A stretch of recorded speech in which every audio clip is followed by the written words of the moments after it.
ये कई महीनों से पेदर यहाँ चोरियाँ हो रही हैं और कल का एक अफसोसनाक वाक़या हमारे साथी का दुकान जो तोड़ा गया है उसमें बहुत बड़ी मालियत का नुकसान भी हुआ है।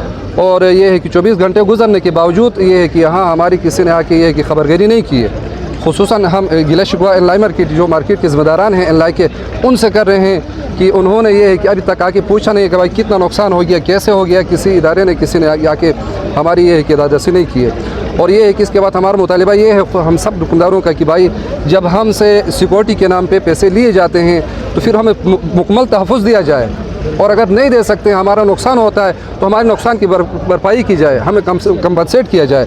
और ये है कि आइंदे के लिए ये है कि क्या हम इसी तरह ये है कि इसी तरह चोरियाँ बर्दाश्त करते रहे, या ये है कि हमें तहफ़्फ़ुज़ दिया जाता है, अगर दिया जाता है तो हमें ये है कि मुतमईन किया जाए, नहीं किया तो ये है कि हम ये है कि एहतजाज रोड पर निकले हुए आज मजबूरन। हम पैसे अंदर जमा कराते हैं, हम सिक्योरिटी वालों को नहीं जानते हैं, पैसे हमसे अंदर ले जाते हैं। अगर कोई 3 दिन 4 दिन 5 दिन अगर हम किराया जमा नहीं कराते हैं, सील लगाते हैं दुकान पे आके। बाकी ये अगर ये लोग सिक्योरिटी नहीं दे सकते हैं तो हमें छोड़े, सिक्योरिटी जाने, हम जाने, हम कुछ सिक्योरिटी रखेंगे।